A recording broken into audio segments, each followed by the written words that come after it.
আগামী নির্বাচনে সম্পূর্ণ নিরপেক্ষ থেকে সকল প্রার্থীর প্রতি সমান আচরণ ও ভোটারদের নির্বিঘ্নে ভোট দেওয়ার পরিবেশ তৈরি করতে পুলিশকে নির্দেশ দিয়েছেন প্রধান উপদেষ্টা ডক্টর মোহাম্মদ ইউনূস। পুলিশ সপ্তাহের উদ্বোধনী বক্তব্যে এই নির্দেশনা দেন তিনি। এই সময় সাধারণ মানুষের সাথে পুলিশের দূরত্ব কমিয়ে আনারও তাগিদ দেন প্রধান উপদেষ্টা ডক্টর মোহাম্মদ ইউনূস। আরও জানাচ্ছেন মোহন ইসলাম। পুলিশ সপ্তাহ 2025-এর উদ্বোধনী অনুষ্ঠানে যোগ দেন অন্তর্বর্তী সরকারের প্রধান উপদেষ্টা ডক্টর মোহাম্মদ ইউনূস। অনুষ্ঠানে পুলিশ সদস্যদের বিভিন্ন সমস্যার কথা শোনেন তিনি। উদ্বোধনী ভাষণে প্রধান উপদেষ্টা বলেন, পতিত স্বৈরাচার সরকার পুলিশকে দলীয় বাহিনীতে পরিণত করেছিল, মুখোমুখি দাঁড় করিয়েছিল জনসাধারণের বিরুদ্ধে। পুলিশ আর জনসাধারণের মধ্যকার সেই দূরত্ব কাটিয়ে ওঠার নির্দেশ দিলেন প্রধান উপদেষ্টা। স্বৈরাচারের অবৈধ অন্যায় আদেশ পালন করতে গিয়ে পুলিশ বাহিনী ব্যাপকভাবে জনরোষের মুখে পড়ে। বিগত 16 বছরে পুলিশ জনগণের মধ্যে যে দূরত্ব সৃষ্টি হয়েছে সেই দূরত্ব কমিয়ে আনা, ভেঙে পড়া পুলিশের মনোবল ফিরিয়ে আনতে অন্তর্বর্তী সরকারের নেওয়া বিভিন্ন পদক্ষেপের কথা তুলে ধরে প্রধান উপদেষ্টা বলেন, পুলিশ ও অন্যান্য বাহিনীর কার্যকর ভূমিকার কারণে আইনশৃঙ্খলা পরিস্থিতি এখন নিয়ন্ত্রণে। এ সময় শিশু ও নারী সহিংসতা প্রতিরোধে পুলিশকে সংবেদনশীল হয়ে কাজ করার নির্দেশ দেন তিনি। দেশে যতগুলো অপরাধ হচ্ছে সবগুলো ঘটনায় তাৎক্ষণিক ব্যবস্থা নিতে আপনারা সর্বোচ্চ চেষ্টা করে যাচ্ছেন। পুলিশ ও অন্যান্য বাহিনীর সম্মিলিত প্রচেষ্টায় দেশের আইনশৃঙ্খলা পরিস্থিতি এখন অনেকটা নিয়ন্ত্রণে আনা সম্ভব হয়েছে। দেশের মানুষ নারীর প্রতি সহিংসতা প্রতিরোধে পুলিশ বাহিনীকে খুব শক্তিশালী ভূমিকায় দেখতে চায়। আগামী নির্বাচনের আগে পরাজিত শক্তি যেন অস্থিতিশীল পরিস্থিতি তৈরি করতে না পারে সে বিষয়েও সজাগ থাকতে বললেন প্রধান উপদেষ্টা। সম্পূর্ণ নিরপেক্ষ থেকে নির্বাচনে কাজ করার নির্দেশও দেন তিনি। সেই নির্বাচন যেন সুষ্ঠু ও শান্তিপূর্ণ উপায়ে অনুষ্ঠিত হয়, সেজন্য পুলিশ সদস্যদের ভূমিকা খুবই গুরুত্বপূর্ণ। নির্বাচনে সকল প্রতিদ্বন্দ্বী প্রার্থীর প্রতি সমান আচরণ ও ভোটাররা যাতে নির্বিঘ্নে নিজেদের ভোটাধিকার প্রয়োগ করতে পারে সেই পরিবেশ নিশ্চিত করা, সত্য ন্যায় প্রতিষ্ঠার ব্রত হিসেবে নির্বাচনে নিজেদেরকে নিয়োজিত করবেন। এদিন সাহসিকতা ও সেবার জন্য পুলিশ বাহিনীর ৬২ জন কর্মকর্তা ও সদস্যকে পদক তুলে দেন প্রধান উপদেষ্টা। মোহন ইসলাম, ৭১, ঢাকা। বিশেষজ্ঞদের সাথে কথা বলে প্রবাসীদের ভোটের কৌশল বের করার চেষ্টা করছে কমিশন, জানিয়েছেন প্রধান নির্বাচন কমিশনার এম নাসিরউদ্দিন। নির্বাচন কমিশনে প্রবাসীদের ভোট দেওয়ার সম্ভাব্য পদ্ধতি নিয়ে অংশীজনদের সঙ্গে মতবিনিময়ের শুরুতে তিনি এই কথা জানান। আগারগাঁওয়ে নির্বাচন ভবনের মিলনায়তনের এই সেমিনারে রাজনৈতিক দল, সংবাদ মাধ্যমের সম্পাদক, সুশীল সমাজের প্রতিনিধি, বিশ্ববিদ্যালয়ের শিক্ষক সহ আমন্ত্রিত প্রায় ১০০ জনের সঙ্গে মতবিনিময় হবে। পোস্টাল ব্যালট, অনলাইন ভোটিং ও প্রক্সি ভোটিং পদ্ধতির প্রণয়ন নিয়ে এই কর্মশালার আয়োজন করা হয়েছে। এসব পদ্ধতির স্বচ্ছতা, ধরন, নিরাপত্তা, মান ও আইনি চ্যালেঞ্জ সহ নানা বিষয়ে অংশীজনদের মতামত নেওয়া হবে। কর্মশালায় সিইসি আরও বলেন, প্রবাসীদের কাছে প্রধান উপদেষ্টার দেয়া ওয়াদা পূরণে সচেষ্ট হয়ে কাজ চলছে। এজন্য রাজনৈতিক নেতাদের সমর্থন জরুরি বলে মনে করেন তিনি।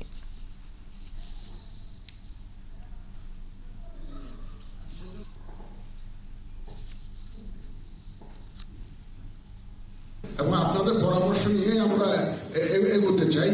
আর সর্বোপরি অল সেড এন্ড ডান, আমাদের রাজনৈতিক নেতৃবৃন্দ যদি সমর্থন না দেন, আমাদের যত এক্সারসাইজ আছে it will all end in futility. এই সমস্ত কাজে আউট অফ কান্ট্রি ভোটিং এ একটা ধরনের সিম্পলিসিটি যেমন ইম্পর্টেন্ট, তারপরে আইন কানুনের পরিবর্তন যাতে যথাসম্ভব কম করতে হয়, কস্ট ইফেক্টিভ যাতে হয় এবং মানুষের ট্রাস্ট যাতে থাকে, এগুলো সব ইনশিওর করে আমাদেরকে আগাতে হবে। প্রবাসীদের ভোট নিশ্চিতে রাজনৈতিক নেতৃবৃন্দের সমর্থন চেয়েছেন সিইসি, যেমনটি আমরা শুনছিলাম। এ বিষয়ে আরো তথ্য জানবো, যোগ দিচ্ছেন সহকর্মী ফারজানা আক্তার। ফারজানা, নির্বাচন কমিশন ও অংশীজনের আলোচনায় আর কি গুরুত্বপূর্ণ তথ্য পেলেন? রাজনৈতিক নেতৃবৃন্দের সমর্থন পেতে কি উদ্যোগ নিচ্ছে ইসি?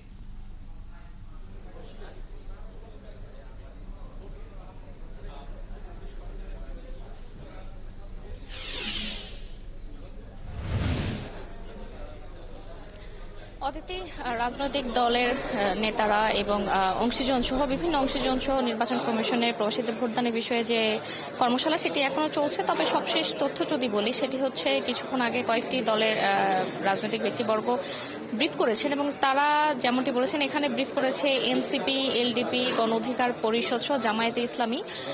আমরা দেখেছি যে 4টি দলের মধ্যে 3টি দল আসলে প্রবাসীদের প্রক্সি ভোটিং এর কথা বলছে। তারা যেমনটি বলছে প্রক্সি ভোটিং এখনো পুরোপুরি সেভাবে পুরোপুরি বিশ্বাস করা যাচ্ছে না, তবে বাকি যে দুটি পদ্ধতি আছে সেই পদ্ধতিগুলোর তুলনায় প্রক্সি ভোটিং কার্যকর হতে পারে, সেই ক্ষেত্রে প্রক্সি ভোটিং এ কাজ করতে হবে।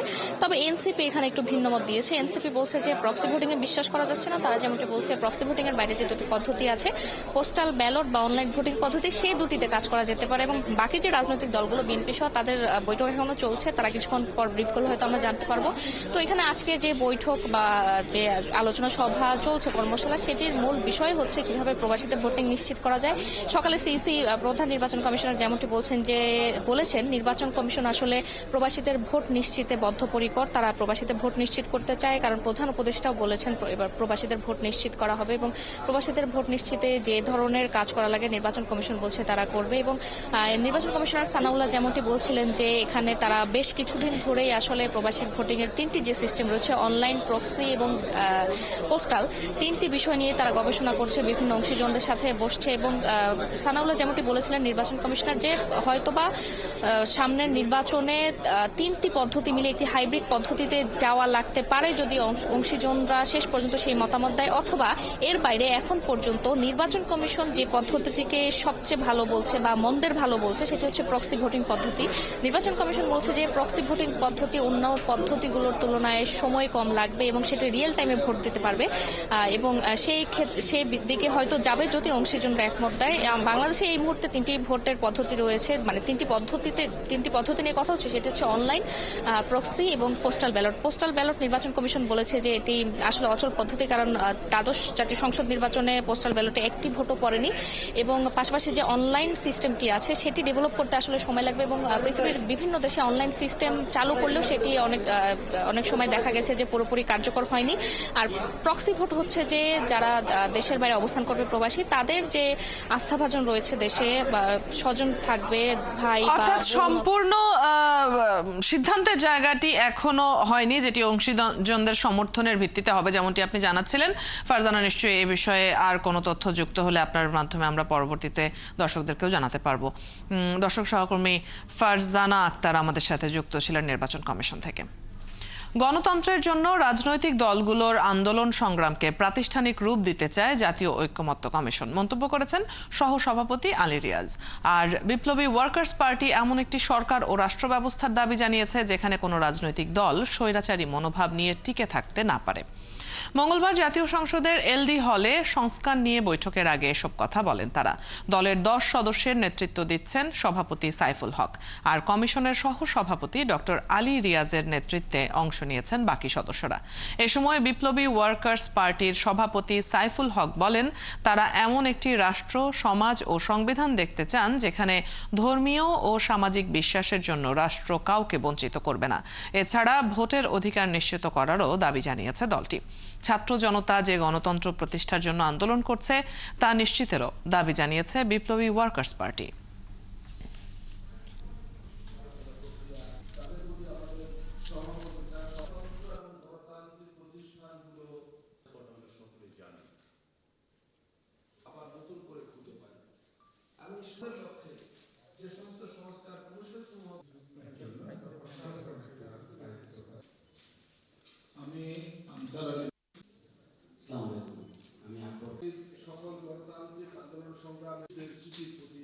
গভীর শ্রদ্ধা এবং তাদের আহত হয়েছে বিভিন্নভাবে অপমানের শিকার করতেছি এবং এই আলোচনা প্রক্রিয়া তাদের প্রতি আমাদের সহমর্মিতা, স্বতন্ত্র এবং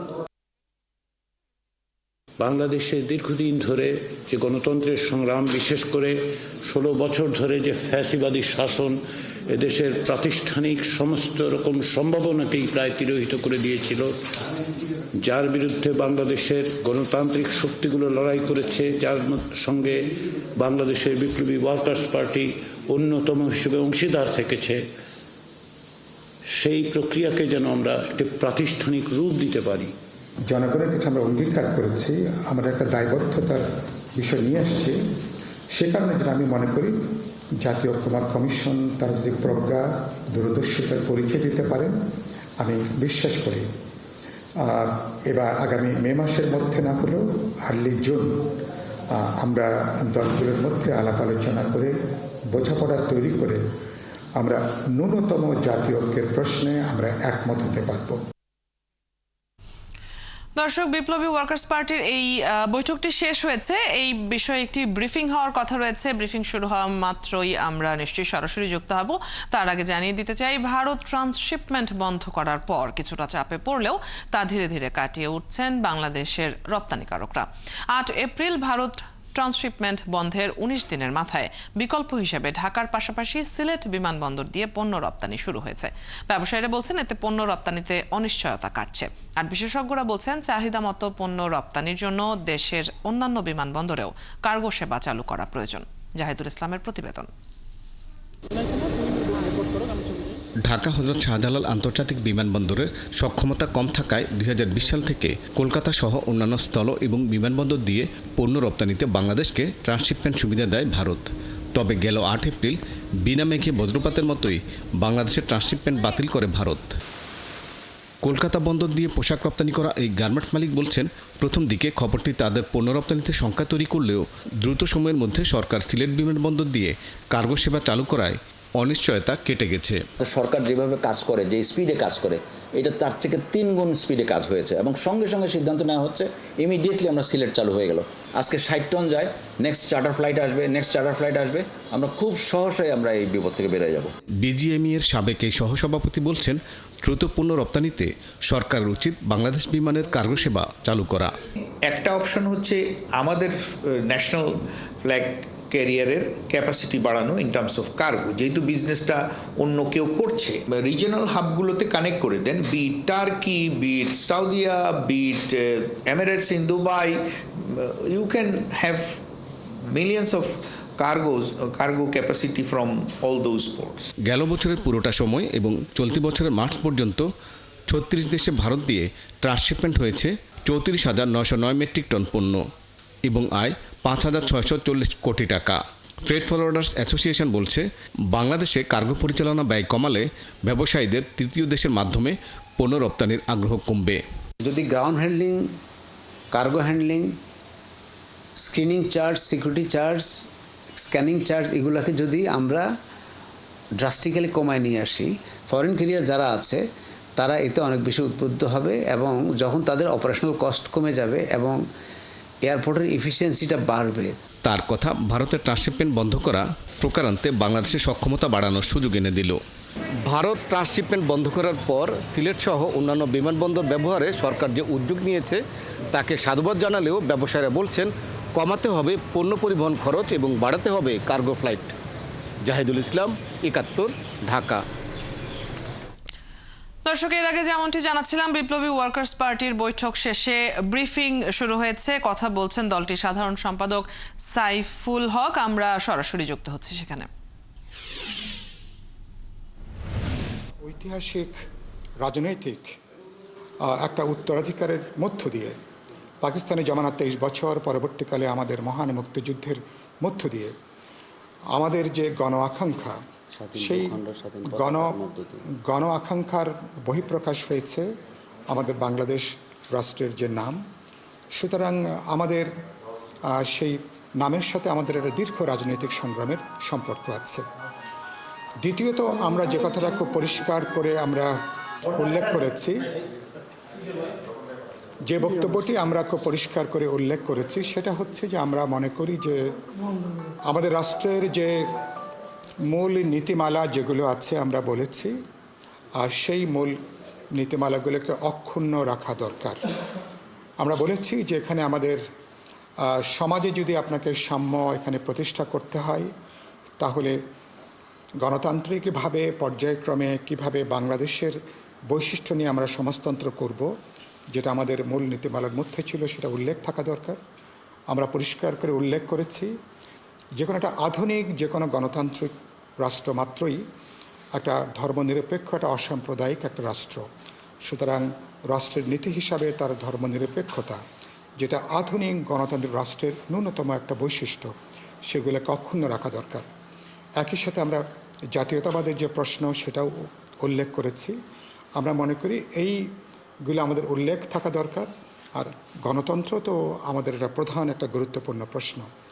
আমরা এর সাথে যেটা যুক্ত করবার কথা বলেছি, যেটা তারাও প্রস্তাব করেছেন, আমাদের মুক্তিযুদ্ধের যে ঘোষণা ছিল, আমাদের প্রোক্লামেশন অফ ইন্ডিপেন্ডেন্সে সাম্য, মানবিক মর্যাদা এবং সামাজিক ন্যায় বিচার, সেটাকেও আমরা রাষ্ট্রের মূলনীতি হিসাবে সেটাকে গুরুত্বপূর্ণ যে কথাটা আমরা উল্লেখ করেছি, সমগ্র সংশোধনী যে প্রস্তাব, এটা সংবিধান বলি, নির্বাচন ব্যবস্থা বলি, সমস্তগুলোর ক্ষেত্রে বিষয়টার মূল ব্যাপারটা এরকম হবে যে বাংলাদেশ রাষ্ট্র নাগরিকদের কোনো রাজনৈতিক বিশ্বাসের জন্য, কোনো ধর্মবিশ্বাসের জন্য, কোনো সাংস্কৃতিক বিশ্বাসের জন্য রাষ্ট্র নাগরিকদের মধ্যে কোনো ধরনের সাংবিধানিক অথবা তার গণতান্ত্রিক অধিকারের ক্ষেত্রে কোনো বৈষম্য করবে না।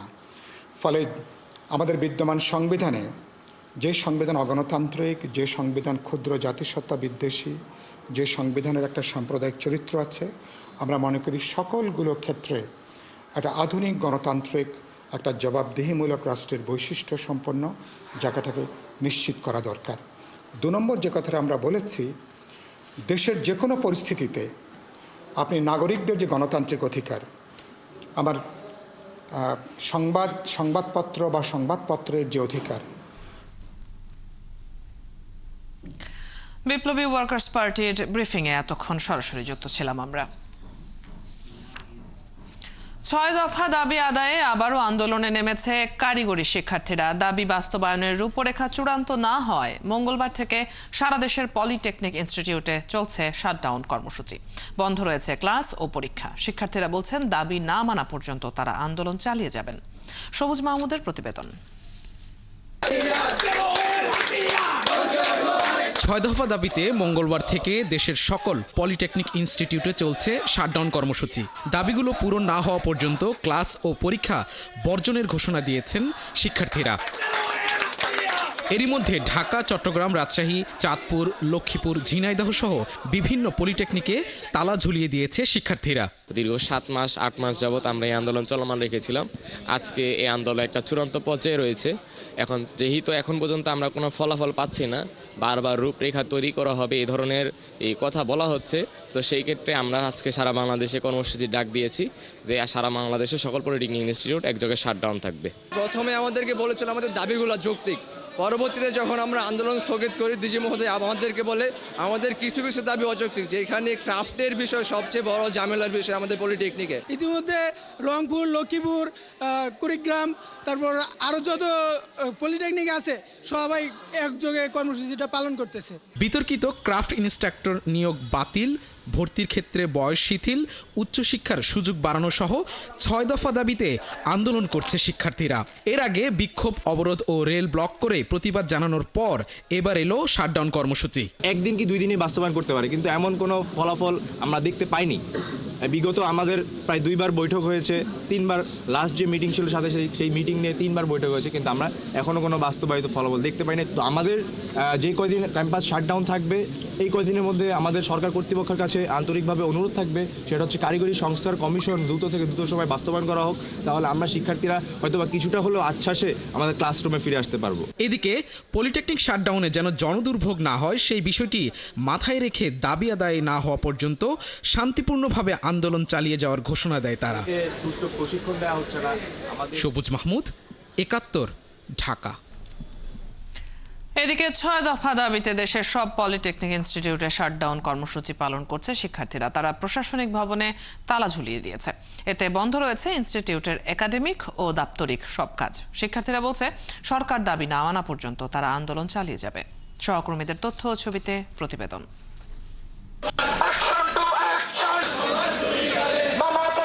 সকালে রাজশাহী পলিটেকনিক ইনস্টিটিউটের প্রশাসনিক ভবনের সামনে জড়ো হন শিক্ষার্থীরা। এরপর তাদের বিক্ষোভ মিছিল ক্যাম্পাস ঘুরে প্রশাসনিক ভবনের সামনে সমাবেশে রূপ নেয়।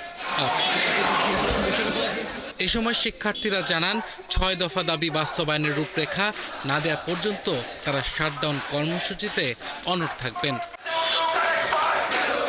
6 দফা দাবিতে কেন্দ্রীয় কর্মসূচির অংশ হিসেবে পটুয়াখালীর পলিটেকনিক ইনস্টিটিউটের সামনেও শিক্ষার্থীরা বিক্ষোভ মিছিল করেন। প্রশাসনিক ভবনে তারা ঝুলিয়ে স্লোগান দেন তারা। 6 দফা যৌক্তিক আন্দোলন, এটা আমরা অনেকদিন প্রায় 8 মাস যাবত আমরা এই আন্দোলন করে যাচ্ছি। আমাদের কোনো ফলশ্রুতি কোনো কিছুই হয় নাই। আমরা আমাদের অস্তিত্বে লড়াইয়ে নেমেছি এবং আমরা আমাদের অস্তিত্ব টিকিয়ে রাখার জন্য এটা তো শুধু ডেমোয়ের থেকে কঠোর আন্দোলনে যাব ইনশাল্লাহ। দাবি আদায়ে শিক্ষক কর্মচারীদের কক্ষ থেকে বের করে প্রধান ফটকে তালা দেন ময়মনসিংহ পলিটেকনিক ইনস্টিটিউটের শিক্ষার্থীরা। তারা বলেন 1 মাসের বেশি সময় ধরে তারা আন্দোলন করে আসছেন, কিন্তু এখনো কোনো ইতিবাচক সাড়া দেয়নি প্রশাসন। চলমান আন্দোলনের কারণে গত 1 মাস ধরে ঝিনাইদহ পলিটেকনিক ইনস্টিটিউটের একাডেমিক ও দাপ্তরিক সব কাজ প্রায় বন্ধ রয়েছে। তবুও মঙ্গলবার সকালে ইনস্টিটিউটের প্রশাসনিক ভবনে তালা ঝুলিয়ে দেয় শিক্ষার্থীরা। তো এখনো পর্যন্ত সরকার পক্ষ থেকে আমরা কোনো দৃশ্যমান ফলাফল আমরা দেখতে পারিনি। এর জন্য আমরা বিভিন্ন রকম কর্মসূচি প্রয়োগ করেছি। এর পাশাপাশি আজকে থেকে বাংলাদেশের সকল পলিটেকনিক এবং ঝিনাইদহ পলিটেকনিক ইনস্টিটিউটও শাটডাউন কর্মসূচি পালন করতেছে। আগামী মে মাসের 25 তারিখে সেমিস্টার ফাইনাল পরীক্ষা হওয়ার কথা ছিল, সে পরীক্ষাটা এখন আন্দোলনের কারণে সেটা বন্ধ রয়েছে। এই শাটডাউনের পরেও যদি আমাদের পদক্ষেপ না নিয়ে 6 দফা নিয়ে কোনো কাজ না করা হয়, তাহলে আমাদের প্রোগ্রাম আবার কঠোর থেকে চালিত হবে। দাবি আদায়ে ধারাবাহিক কর্মসূচি পালন করছেন খুলনা পলিটেকনিক ইনস্টিটিউটের শিক্ষার্থীরাও। দাবি না মানা হলে আরও কঠোর কর্মসূচির ঘোষণা দেওয়া হবে বলে জানান তারা। আব্দুল্লাহ মামুন, ৭১। রাজধানীর আগারগাঁওয়ে স্থানীয় সরকার প্রকৌশল অধিদপ্তরের প্রধান কার্যালয় সহ জেলা উপজেলা পর্যায়ে 36টি কার্যালয়ে একযোগে অভিযান পরিচালনা করছে দুর্নীতি দমন কমিশন দুদক। আজ সকাল 10টা থেকে এই অভিযান শুরু হয়। এর আগে 16 এপ্রিল দেশের 35টি সাব রেজিস্ট্রার কার্যালয়ে একযোগে অভিযান চালিয়েছিল দুদক। ঘুষ গ্রহণ, অনিয়ম, দুর্নীতি, গ্রাহকদের সেবা থেকে বঞ্চিত করা, অতিরিক্ত ফি আদায় সহ বিভিন্ন অভিযোগে এই অভিযান চালানো হয়েছিল। ঢাকা দক্ষিণ সিটি কর্পোরেশন এলাকার মেরাদিয়া কোরবানির জন্য পশুর হাট বসানোর বিজ্ঞপ্তি বাতিল করেছে হাইকোর্ট। এ কারণে এবার পশুর হাট বসানো যাবে না সেখানে। মঙ্গলবার বিচারপতি জিনাত আরা হক ও বিচারপতি আইনুন নাহার সিদ্দিকার হাইকোর্ট বেঞ্চ এই বিষয়ে করা রিটের শুনানি শেষে এই আদেশ দেন। চলতি বছরের কোরবানির জন্য পশুর হাটের জন্য মেরাদিয়া এলাকা নির্ধারণ করে বিজ্ঞপ্তি দেয় ঢাকা দক্ষিণ সিটি কর্পোরেশন।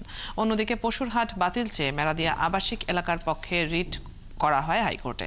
রিটের শুনানিতে আইনজীবী বলেন, আবাসিক এলাকার ভেতরে আইনগতভাবে পশুর হাট বসানোর সুযোগ নেই। কোনো কারণে যদি রেসিডেন্সিয়াল এরিয়াতে কেউ যদি অসুস্থ হয়ে যায়, তাকে যদি অ্যাম্বুলেন্সে করে কোনো জায়গায় হাসপাতালে নেওয়া দরকার পড়ে, এটা কিন্তু একেবারেই সম্ভব হবে না। বিকজ গরু তো আর আপনি যখন তখন সরাই ফেলতে পারবেন না, গরু তো হর্ন বোঝে না। মানুষের ভোগান্তি কমানোর জন্য এবং জন দুর্ভোগ কমানোর জন্য আমরা এই রিটটা মহামান্য হাইকোর্টে দায়ের করি।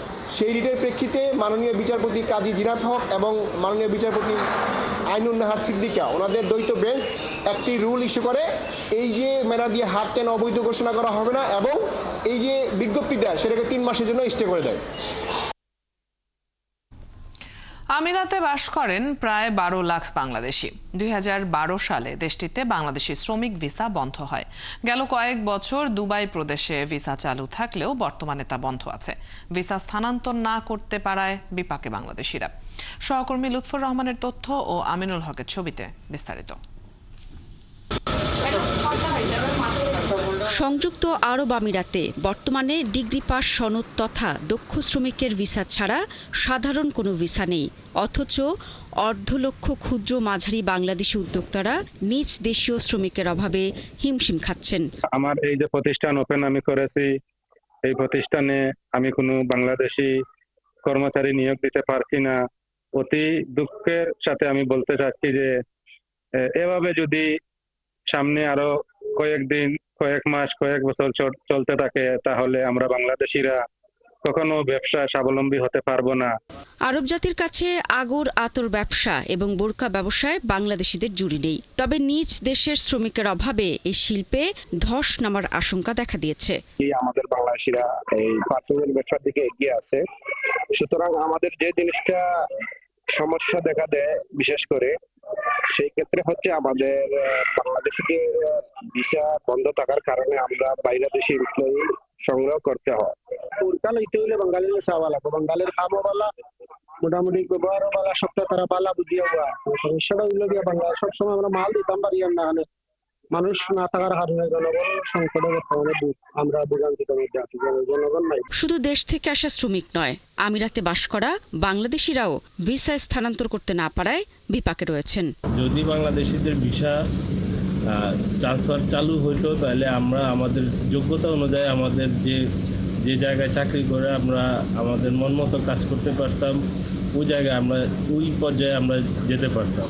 দেশের দ্বিতীয় বৃহত্তম শ্রমবাজার ধরে রাখতে কূটনৈতিক সম্পর্ক উন্নয়নে ভিসা চালুর দাবি জানিয়েছেন প্রবাসীরা। শারমিন শ্রাবণী, ৭১।